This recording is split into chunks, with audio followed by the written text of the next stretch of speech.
ఖచ్చితంగా అరెస్ట్ అవుతారండి. ఎందుకంటే వైఎస్ఆర్సీపీలో మంత్రిగా చేసిన ప్రతి ఒక్కడు దొంగగా మారిపోయాడు. ఎందుకే ఇళ్ల పట్టాల కేసు ఈ పేరుని నానే కాదు, అందరూ ప్రతి ఒక్క మంత్రి ప్రతి ఒక్క ఎమ్మెల్యే కూడా ఈ పట్టాలు దొంగ పట్టాలు ఇచ్చేసి వాళ్ళ పేరు మీద రాయించుకుని వాళ్ళు నానా విధాలుగా సర్వనాశనం చేసేశారు ఇళ్ల పట్టాలను. కాబట్టి పేరుని నాని 2500 సుమారు ఇళ్ల పట్టాలని కాజేసిన దొంగ ఎవడన్నా ఉన్నాడంటే ఆ పేరుని నాని. పేరుని నాని గారు కొడుకు ఆల్రెడీ పరారీలో ఉన్నారు, ముందస్తు బెయిల్ కోసం ప్రయత్నం చేస్తున్నారని తెలుస్తుంది. మరి ఖచ్చితంగా ముందస్తు బెయిల్ వస్తుందంటారా, లేకపోతే వీళ్ళిద్దరూ అరెస్ట్ అవుతారంటారా, తండ్రి కొడుకులు ఇద్దరు కూడా? ఖచ్చితంగా అరెస్ట్ అవుతారండి. ఎందుకంటే వాళ్ళు చేసిన పనులు రైస్లో కానీ ఈ ఇళ్ల పట్టాల్లో కానీ అరాచకం చేశారు. ఆ నియోజకవర్గంలో మచిలీపట్నం నియోజకవర్గాన్ని సర్వనాశనం చేసేసినాడు పేరుని నాని. అసలు ఎలాంటి ఎథిక్స్ లేకుండా, ఎలాంటి జాలి దయ పేదవాళ్ళ మీద ఏమి ఉండదండి వాళ్ళకి. వాడంత దుర్మార్గుడు పేరుని నాని. ఎందుకంటే పవన్ కళ్యాణ్ గారి విషయంలో ముందుగా ఇతనే వచ్చేస్తాడు పార్టీ తరఫున, వైఎస్ఆర్సీపీ పార్టీ తరఫున పవన్ కళ్యాణ్ గారిని నిందించడానికి. పవన్ కళ్యాణ్ గారు ఎన్నో సేవా కార్యక్రమాలు చేస్తున్నా, ఆయనకున్నటువంటి అమౌంట్లు ఎంత ఖర్చు పెట్టి పేదలకు సహాయం చేస్తున్నా కనీసం గుర్తించలేని మనసు లేని దరిద్రుడు ఎవడన్నా ఉన్నాడంటే వాడు పేరుని నాని. కేవలం కాపు అనే కార్డు తగిలించుకున్న సన్నాసి కాపులను తిట్టడానికే ఈ జగన్మోహన్ రెడ్డి వీడిని నియమించారని చెప్పి తెలుస్తుంది. గతంలో కూడా పేరుని నాని గారికి సంబంధించి తన భార్య పేరు మీద ఉన్న గోడౌన్లు ఏవైతే ఉన్నాయో ధాన్యం గోడౌన్లు, అందులో కొంత దొంగతనం జరిగిందని చెప్పి కొన్ని వార్తలు వచ్చాయి, అరెస్ట్ చేస్తారన్నారు. అప్పుడు కూడా ఆయన పరారీలోకి వెళ్ళిపోయారు. మరి ఆ కేసులోనూ అరెస్ట్ చేయలేదు, ఇప్పుడు కూడా అరెస్ట్ అయ్యే అవకాశం ఉండదని అన్నారు. మీరేమంటారు దాని గురించి? ఏం లేదని అరెస్ట్ అవుతాడు, ఖచ్చితంగా 100% అరెస్ట్ అవుతాడు.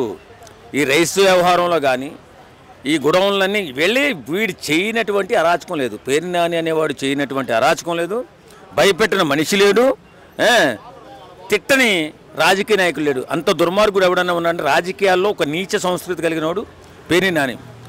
ఈ వాడి బాసు జగన్మోహన్ రెడ్డి. ఆ జగన్మోహన్ రెడ్డి అడుగుజాడల్లో నడుస్తూ కాపు కులాన్ని అడ్డం పెట్టుకుని కాపుల్ని నీచాతినీచంగా తిట్టే దరిద్రుడు వెధవ ఎవడన్నా ఉన్నాడంటే వాడి పేరుని నాని.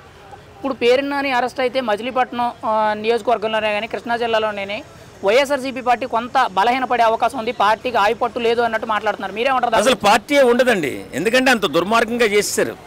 మచిలీపట్నం నియోజకవర్గంలో పేరుని కిట్టు వీడి కొడుకు కానీ ఇతను కానీ చేయని దుర్మార్గం లేదు. అలాంటి దుర్మార్గులు ఈవేళ వైఎస్ఆర్ పార్టీ ఉండదు అక్కడ. ఎందుకుంటుందంటే అంత చండాలం చేశారు. జగన్మోహన్ రెడ్డి కొంచెం పర్వాలేదు వీళ్ళకంటే, జగన్మోహన్ రెడ్డి పర్వాలేదు వీళ్ళకంటే, అంత దుర్మార్గులు వీళ్ళు. ఇక్కడ పేరుని నాని గారు కూడా నిన్న రీసెంట్గా ప్రెస్ మీట్ పెట్టి మీరు ఒక వాత పెడితే మేము 10 వాతలు పెడతాం, రాబోయే రోజుల్లో మేమే అధికారంలోకి వస్తున్నామని చెప్పి ఆయన కొంత కౌంటర్లు వేశారు కూటమి ప్రభుత్వం మీద. మరి ఏం జరుగుతుంది అంటారు? ఖచ్చితంగా వాళ్ళు అధికారంలోకి వస్తే 10 వాతలు పెడతారంటారా? అసలు నాకు తెలియక అడుగుతా, ఈ వైఎస్ఆర్సీపీ పార్టీ వాళ్ళు ఏదో చేసేస్తాం ఏం పీక్కుంటారంటే నాకు తెలియక అడుగుతా. ఏం పీక్కుంటారు? మీరు అధికారంలో ఏమైనా చేశారా?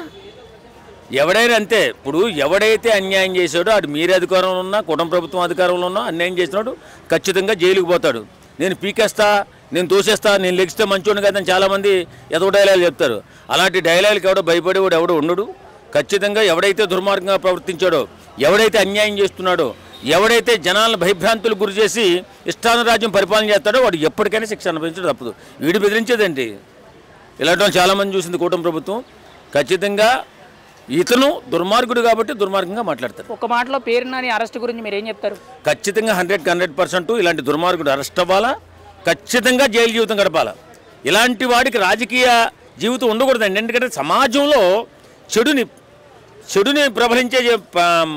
ప్రభావితం చేసేటువంటి వ్యక్తులు ఎవరైనా ఉన్నారంటే బూతు రాజకీయాన్ని పేరుని నాని అనే వ్యక్తి ఫస్ట్ స్టార్ట్ చేసింది వీళ్ళే.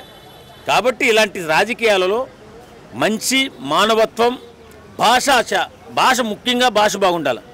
లేకపోతే ఇలాంటి సమాజానికి ఏం మెసేజ్ ఇస్తాం? రాజకీయ నాయకుడు అనేవాడు సేవా కార్యక్రమం వచ్చినోడు సేవా కార్యక్రమంగానే ఉండాలి.